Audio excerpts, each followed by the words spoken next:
हाँ भाई देखो, अगला टॉपिक है अपना प्रिंसिपल एक्सेस। क्या होता है वो ध्यान से देखो। अभी तक अपन बार बार बात कर रहे थे पोल की, अपन बात कर रहे थे सेंटर ऑफ कर्वेचर की। ये मेरा क्या है, कॉनकेव। कौन सा मिरर है, कॉनकेव। इसके अंदर ये जो है वो क्या कहलाता है, पोल। ये क्या कहलाता है, सेंटर ऑफ कर्वेचर। पोल और सेंटर ऑफ कर्वेचर को सीधी से सीधी निकलती हुई वो लाइन, जो एक इमेजनरी लाइन होती है, उसी को हम क्या कहते हैं, प्रिंसिपल एक्सेस। क्या कहते हैं, दोबारा सुन लो आराम से। क्या बोल रहा हूँ मैं, एक ऐसी इमेजनरी लाइन, ये जो लाइन है ना, ये बीच वाली, इसको बोलते हैं प्रिंसिपल एक्सेस। क्या बोलते हैं, दोबारा सुन लो।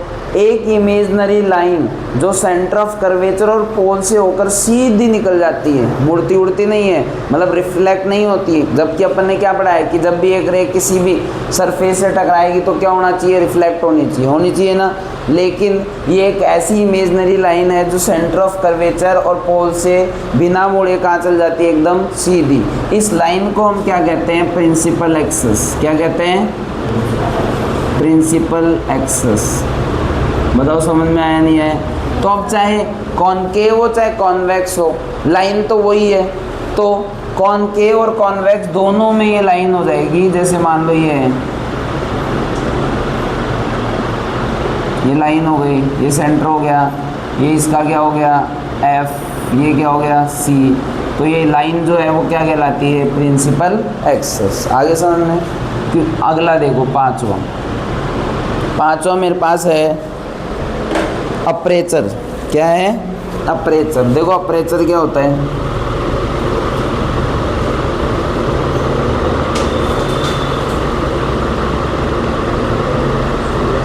हाँ भाई देखो अपर्चर क्या होता है। अभी तक अपन ने देखा ये कॉनकेव है। अब धीरे धीरे हम सारी चीज़ें एक साथ लिखने लगेंगे, जितनी भी अभी तक पढ़ी है। हमने ये पढ़ा कि भाई ये कॉनकेव है, ये हमारा पोल है, ये सेंटर ऑफ कर्वेचर है सी, और ये क्या है, एफ है। अब एक बात बताओ, अपर्चर का मतलब क्या होता है, चाहे कॉनकेव हो कॉन्वेक्स हो, ये इसका रिफ्लेक्टिंग सरफेस है। क्या है, रिफ्लेक्टिंग सरफेस। यहाँ से लेकर ये सारा क्या है, रिफ्लेक्टिंग सरफेस। क्या है, रिफ्लेक्टिंग सरफेस। तो इस रिफ्लेक्टिंग सरफेस के स्टार्टिंग पॉइंट से एंड पॉइंट के बीच का ये जो डिस्टेंस है वो क्या कहलाता है, अपर्चर। क्या कहलाता है, और इसको हम किससे रिप्रेजेंट करते हैं, एम एन। एम को ये हो गया, एन ये हो गया, तो इसे हम किससे रिप्रेजेंट करते हैं, एम एन। किससे रिप्रेजेंट करते हैं, एम एन। एक बार और देख लो भाई, ये क्या है, कॉन्वेक्स।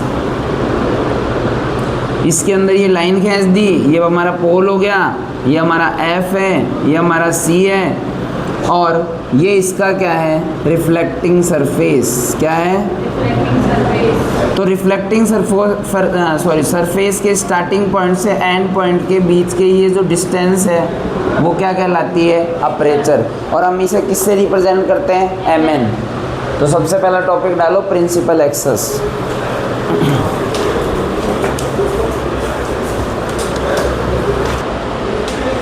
देखो प्रिंसिपल फोकस। अब प्रिंसिपल फोकस होता क्या है वो समझो, और इसमें है ना अधिकतर चीज़ हम सारी क्लियर कर देंगे जो हमारे आगे भी काम आएगी। प्रिंसिपल फोकस में क्या होता है, देखो ध्यान से। जैसे मैं सबसे पहले, मेरे पास कॉनकेव है। क्या है, ये कॉनकेव का डायग्राम बना दिया।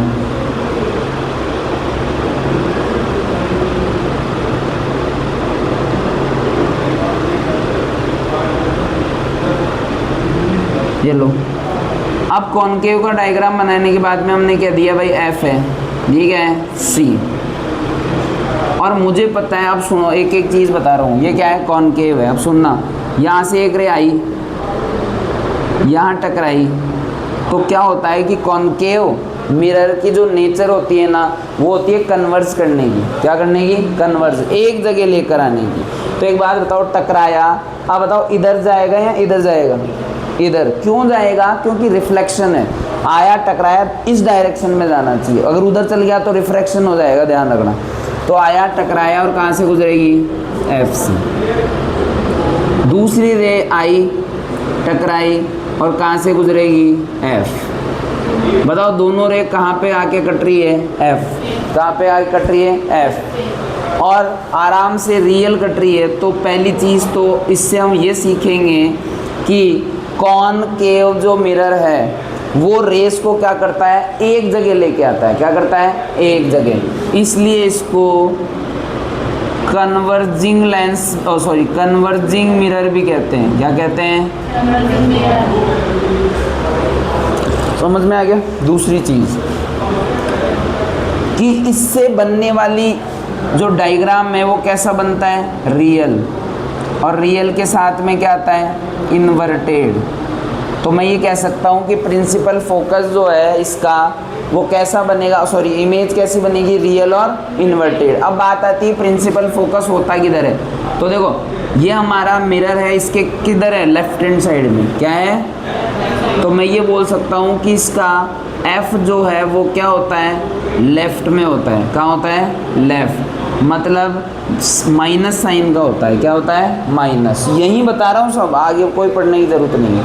तो ये तीन चीज़ इसके बारे में अपन को पता होनी चाहिए। अब प्रिंसिपल फोकस होता क्या है कि जब दो रे टकराने के बाद, मतलब रिफ्लेक्ट होने के बाद जिस पॉइंट पर आकर मिलती है उस पॉइंट को हम क्या कहते हैं, प्रिंसिपल फोकस। और इमेज तभी बनती है जब दो रे एक दूसरे को काटती है। कब, रिफ्लेक्ट होने के बाद, पहले नहीं। पहले तो एक बात बताओ, पहले तो यहीं कट गया, देखो यहीं कट गया ना, यहाँ से मतलब नहीं है। रिफ्लेक्ट होने के बाद किस पॉइंट पे कट रही है उसको हम क्या कहते हैं, प्रिंसिपल फोकस। क्या कहते हैं, प्रिंसिपल फोकस। देखो जब एक रे जो होती है रिफ्लेक्ट होने के बाद जिस पॉइंट पर आकर मिलती है उसे हम क्या कहते हैं, प्रिंसिपल फोकस। किससे रिप्रेजेंट करते हैं, एफ। कॉनकेव का जो प्रिंसिपल फोकस है वो हमेशा कहाँ होता है, लेफ्ट हैंड साइड में। तो इसलिए उस पर कौन सा साइन आता है, माइनस। और वो कैसा होता है, उसकी इमेज रियल और इन्वर्टेड। तो कॉनकेव मिरर से बनने वाली इमेज हमेशा कैसी बनती है, रियल और इन्वर्टेड। और ये जब एक जगह आके मिलते हैं इसलिए इसका दूसरा नाम क्या है, कन्वर्जिंग मिरर।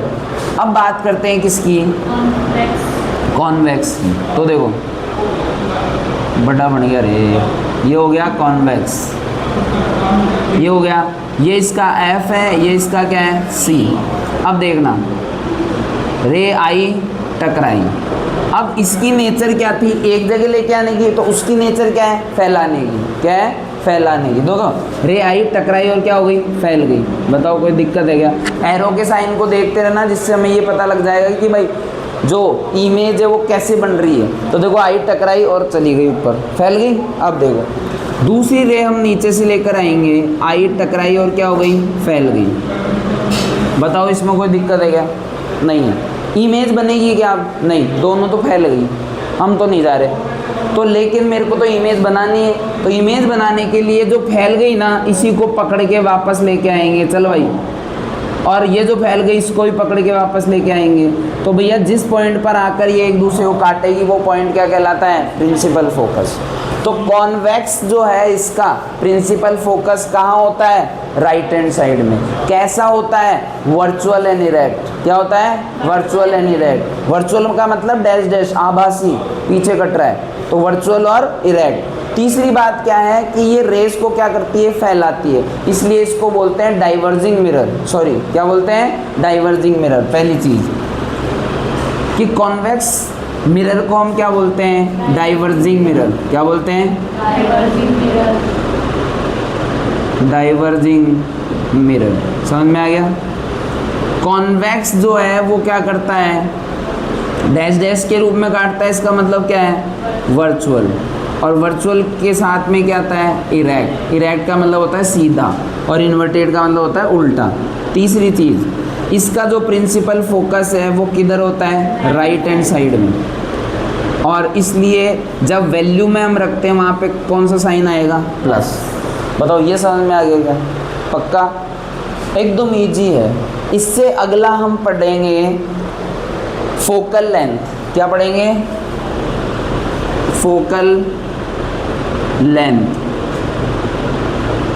और किससे रिप्रेजेंट करते हैं, स्मॉल एफ। अंतर है देखो, ये कैपिटल एफ और ये स्मॉल एफ। ध्यान सुनना, एक बार इसकी डेफिनेशन दोबारा बोल रहा हूँ। जब एक रे जो होती है वो जब रिफ्लेक्ट होने के बाद जिस पॉइंट पर आकर मिलती है उस पॉइंट को हम क्या बोलते हैं, प्रिंसिपल फोकस। इसका प्रिंसिपल फोकस कहाँ होता है? लेफ्ट हैंड साइड में। रटना नहीं है, ये देखना है आके भाई यहाँ टकरा है ऐसे गई, यहाँ टकरा है ऐसे गई, तो कहाँ कट रहा है? लेफ्ट साइड में। क्योंकि इसका नेचर क्या होती है? कन्वर्ज करने की। क्या होती है? कन्वर्ज। इसलिए इसको क्या बोलते हैं? Converging mirror. क्या बोलते हैं भैया? 60% चांस है कि अगला बोल के ऐसे नहीं बोलेगा कॉनकेव कॉन्वेक्स, क्या बोलेगा? कन्वर्जिंग या डाइवर्जिंग। क्या बोलेगा? कन्वर्जिंग या डाइवर्जिंग। तो अपनों खुद को पता होना चाहिए भाई कन्वर्जिंग का मतलब क्या होता है, डाइवर्जिंग का मतलब क्या होता है। और समझ में आ गया? इसकी बात कर रहे हैं कि ये रे को क्या कर रहा है? फैला रहा है, इसलिए इसको क्या बोलेंगे? Diverging mirror. और ये क्या करता है? डैश डैश के रूप में बनाता है ना इमेज, तो इसलिए इमेज कैसी होगी? वर्चुअल और इरेक्ट। तीसरी बात कि एफ जो होगा वो क्या होगा? राइट हैंड साइड में, और वो किस लिए क्या है? प्लस का। समझ में? आप देखो फोकल लेंथ समझ रहा हूँ और दोनों के लिए समझूंगा। सबसे पहले किसके लिए? कॉनकेव। किसके लिए? देखो भाई ध्यान से,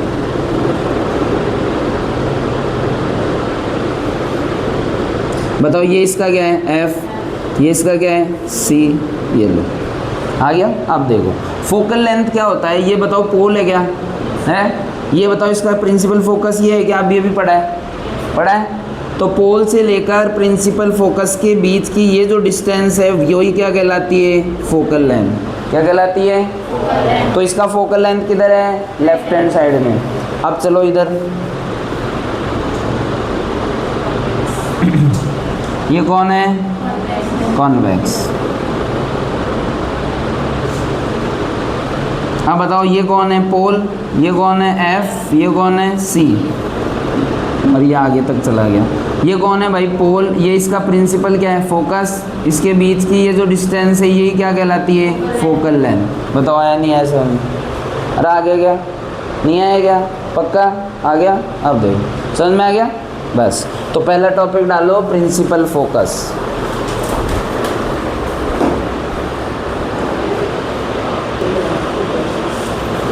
हाँ भाई देखो, relationship between radius of curvature and focal length, मतलब इन दोनों के बीच में क्या रिलेशन है, क्या संबंध है, ये हमको इस टॉपिक में समझना है। संबंध का मतलब कि भाई जब हम न्यूमेरिकल सॉल्व करेंगे वहाँ पे इसका यूज होगा बहुत ज़्यादा, और एक न्यूमेरिकल सॉल्व करके भी देखेंगे। देखो अब हम इन दोनों को जानते हैं, रेडियस ऑफ कर्वेचर पढ़ लिया हमने, क्या हमने फोकल लेंथ अभी अभी पढ़ा है, दोनों चीज़ अपन ने पढ़ी है। तो देखो कोई सा भी ले लो, जैसे कॉनकेव ही ले लेते हैं अपन एक बार। ये मेरे पास कॉनकेव है,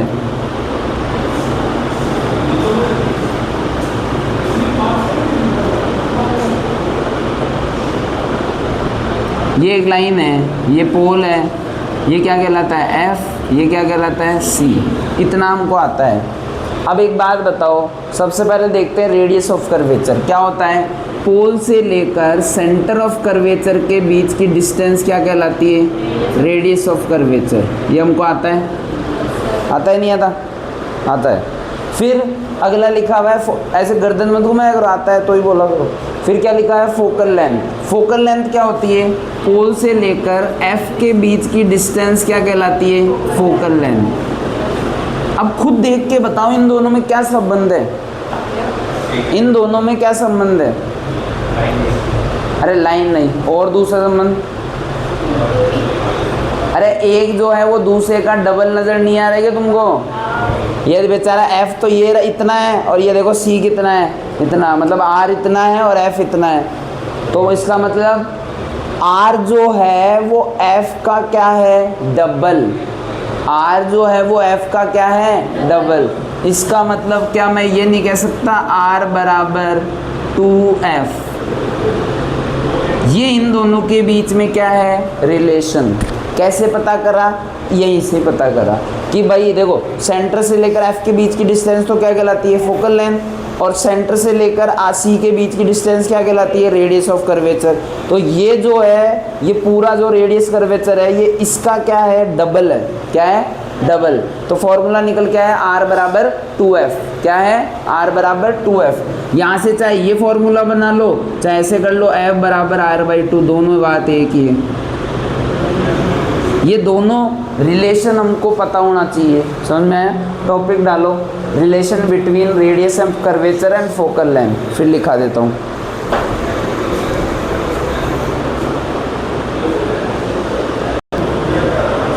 हाँ भाई, अब देखो फटाफट देख लो क्वेश्चन, फिर एक मैं और दे दूंगा करने के लिए, वो करके दिखा देना आराम से। ये देखो भाई, सिंपल सा बोल रहा है कि भैया मेरा जो एक लेंस जो एक मिरर जो दे रखा है उसमें रेडियस ऑफ कर्वेचर मेरे को दे रखी है। अगला बोल रहा है भैया, यहाँ लिख आंसर करवा रहा हूँ भाई, अगला बोल रहा है रेडियस ऑफ कर्वेचर किससे रिप्रेजेंट करते हैं, capital R. Radius of curvature कितना है, 20 सेंटीमीटर, ये लो साहब।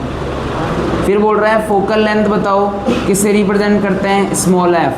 कैपिटल और स्मॉल एफ में अंतर होता है, कैपिटल एफ तो होता है क्या, प्रिंसिपल फोकस, और स्मॉल एफ क्या होता है, फोकल लेंथ। क्या होती है, फोकल लेंथ। तो ऐसा फॉर्मूला याद करो जिसमें आर और एफ, बस ये दो ही चीज़ होनी चाहिए। तो अभी अभी पढ़ा है हमने, क्या होता है आर बराबर 2f, क्या होता है, अभी अभी पढ़ा है ये रहा, आर बराबर 2f। यही क्यों लगाया, क्योंकि इसमें आर और एफ है बस, और कोई नहीं है, फालतू का लफड़ा ही नहीं है। तो लड़ाई करवाओगे तो दो जने की कराओगे और दोनों जानकार होने चाहिए।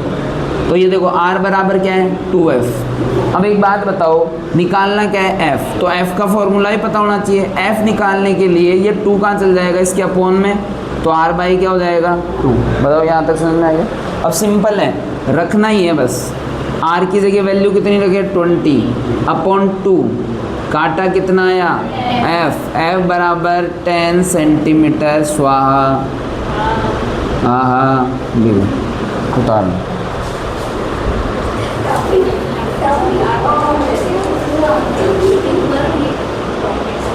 हाँ भाई देखो, अब एक छोटा सा टॉपिक अभी अभी मैंने बोला, रियल इमेज और वर्चुअल इमेज। क्या है, रियल इमेज और वर्चुअल इमेज।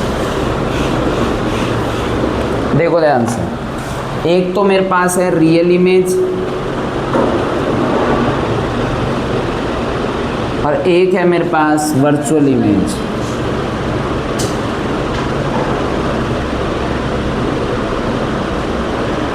ये लो, रियल इमेज क्या होती है, वर्चुअल इमेज क्या होती है। जब कोई भी दो रे रिफ्लेक्टिंग सरफेस से टकराने के बाद रियल में एक दूसरे को काटे, जानबूझ के नहीं काटना, रियल में काटे, और काटते कैसे हैं, बिना लॉ के हम डायग्राम नहीं बना सकते। मैं एक लाइन भी ऐसे नहीं खींच सकता कि मेरी मर्जी से मैंने लाइन खींच दी, नहीं। जस्ट इसके बाद हम टॉपिक पढ़ेंगे जिसके अंदर हम लॉज पढ़ेंगे। क्या पढ़ेंगे, लॉज। 4 लॉ पढ़ेंगे मिरर के लिए और 3 लॉ पढ़ेंगे लेंस के लिए। लेंस के बाद में पढ़ेंगे, मिरर के पहले पढ़ेंगे। उन लॉ के बिना हमको काम ही नहीं करना, वो लॉ से ही हम डायग्राम बनाएंगे। और एक क्वेश्चन बोर्ड एग्जाम में ज़रूर आता है हर साल, किसका, कि रे डायग्राम बनाओ। क्या बनाओ, रे डायग्राम। और रे डायग्राम इतने शानदार तरीके से बनाएंगे कि अपन को आराम से अपन काम हो जाएगा। तो उसमें हम रियल इमेज और वर्चुअल इमेज को समझ रहे हैं कि रियल इमेज तो क्या होती है, एक ऐसी इमेज जो रिफ्लेक्टिंग सरफेस से टकराने के बाद, देखो ये हो गया, ये क्या हो गया F, ये क्या हो गया C। यहाँ से एक रे आई, टकराई, और कहाँ से गुजरेगी, F। कहाँ से गुजरेगी, F। दूसरी रे आई, टकराई, और कहाँ से गुजरी, F। एरो के साइन लगाएंगे जिससे हमको पता रहे। अब बताओ ये रियल में कट रही है ना, इसलिए इसको क्या बोलते हैं, रियल इमेज। और रियल इमेज के साथ हमेशा रियल और क्या आता है, इन्वर्टेड। जहाँ रियल इमेज बनती है वहाँ पे कैसी बनती है, इन्वर्टेड। इन्वर्टेड की मतलब उल्टा, रियल का मतलब होता है वास्तविक और इन्वर्टेड का मतलब होता है उल्टा। मतलब इमेज कैसी बनती है, उल्टी, और कैसी बनती है, रियल। समझ में आ गया। और अब बात करते हैं अगर वर्चुअल की, तो वर्चुअल में कैसे करेंगे, जैसे ये अपना हो गया, ये रिफ्लेक्टिंग सरफेस हो गया, ये लाइन आ गई, ये पोल हो गया, ये F हो गया, ये C हो गया। एक रे आती है, टकराती है और क्या हो जाती है, चली जाती है। क्यों चल गई, क्योंकि इसकी नेचर ही क्या है, डाइवर्स करने की। क्या करने की, डाइवर्स, मतलब फैलाने की नेचर है। आई, टकराई और क्या हो गई, फैल गई, दोनों रे फैल गई। अब इसको भाई इमेज नहीं बन रही, तो वर्चुअल इमेज में जो इमेज है ना वो बनती नहीं है रियल में, लेकिन बनानी पड़ती है। जबकि रियल इमेज में रियल इमेज बनती है और इसमें इमेज नहीं बनती, अब हमें बनानी पड़ती है। तो क्या कर रहे हैं, पीछे की तरफ लेके आए, F से काटी, पीछे की तरफ लेके आए, F से काटी, तो यहाँ मिल जाएगी। तो कैसी कट रही है ये, वर्चुअल। कैसी बन रही है, और वर्चुअल में कैसी बनती है, इरेक्ट। वर्चुअल का मतलब होता है आभासी, और आभासी के साथ हमेशा क्या आता है, और ये ही सेम हमने उसमें भी देखा था प्लेन मिरर में, अगर याद हो तो। प्लेन मिरर में यही था ना, प्लेन मिरर से बनने वाली इमेज कैसी बनती है, वर्चुअल और इरेक्ट। क्वेश्चन आ चुका है एक बार बोर्ड एग्जाम में कि प्लेन मिरर से हमारे पास इमेज कैसी बनती है, तो हम क्या बोलेंगे, वर्चुअल और इरेक्ट। डैश डैश में काटा था ना पीछे, वही बस। तो टॉपिक डालो रियल इमेज।